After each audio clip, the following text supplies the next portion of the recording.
I'm here today with Americans for the Arts right here in Washington, D.C. to help advocate for some very important issues in support of arts and culture.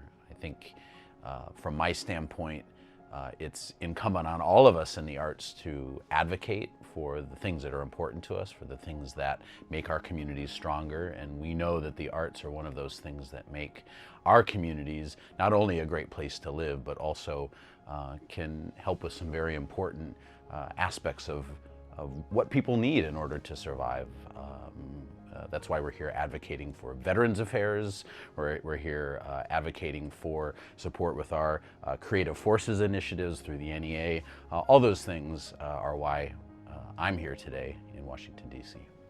I've known about Americans for the Arts for many years. I came really to Americans for the Arts as a member and as more of an advocate when I took the job with Broward County just a little over 4 years ago. And as the local arts agency for Broward County, the Cultural Division is a supporter of Americans for the Arts.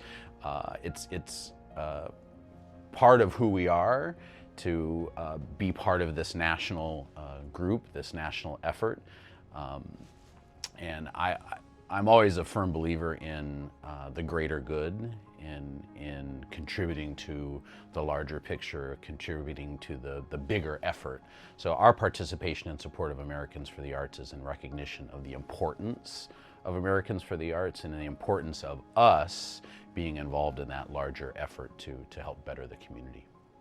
There's power in a collective voice. And one of the things that the arts is so great at is bringing people from differing backgrounds, from various communities, from all sort of strata of our communities together.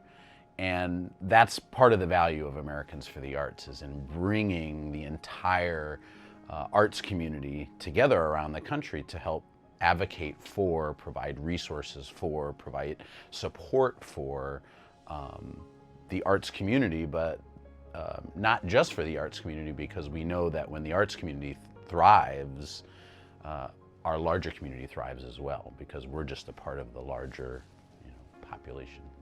The arts are so important beyond the artistic product that's produced, and that's not to say that that's not important, but the power that the arts has to change the lives of those people participating in the arts, the young people on stage, the young people on the tech crew running sound and lights, the young pianists taking piano lessons and performing a recital, the collectiveness that the arts can foster is so important. I know as a young child growing up in Iowa, in a fairly small town, my people were hard to find. I didn't know who my people were, but when I did theater, when I did jazz band, when I took piano lessons and participated in statewide or national or international camps or convenings, I found my people, and that was so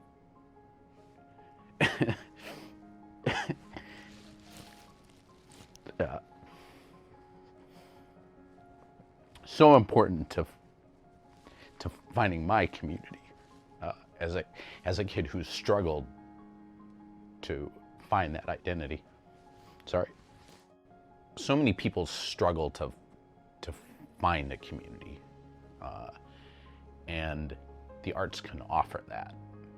Whether it's a kid growing up in Iowa, whether it's a veteran coming back from overseas, looking to reintegrate into society and to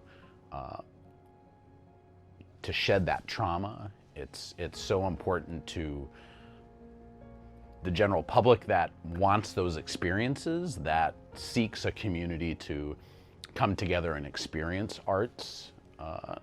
That's part of the power, is art's ability to bring people together, and within bringing people together, whether it's just experiencing art together or finding a deeper connection in community, the arts covers it all.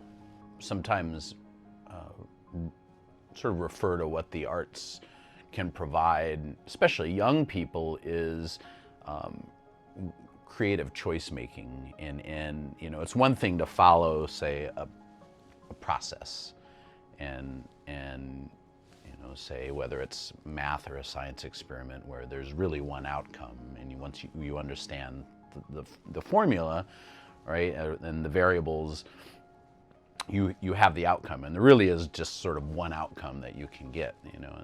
And the arts really challenges people to, especially young people, with making choices, and through making choices, then understanding how those choices impact other people. If you're on stage and you don't know your lines, and you made a choice not to learn your lines, or maybe there's some other barriers, you're faced with the fact that you know, you not knowing your lines is going to impact the course of the show. It's going to impact everyone else on stage, right? I'm a jazz musician, and every choice that you make in a jazz ensemble, every note you play, every chord you play, has an impact on the entire ecosystem of that ensemble. And the arts forces young people and forces people to step outside of an established process and make choices and understand how those choices impact the ecosystem. And that, to me, is another great power of the arts, in how it can be leveraged as a teaching tool to create well-rounded people. I came to arts advocacy really from the standpoint of being an artist, of working in the nonprofit arts industry. I work on the government side now, but before I started leading a government agency, I was on the other side of things. And it's important to let people know what's important to you.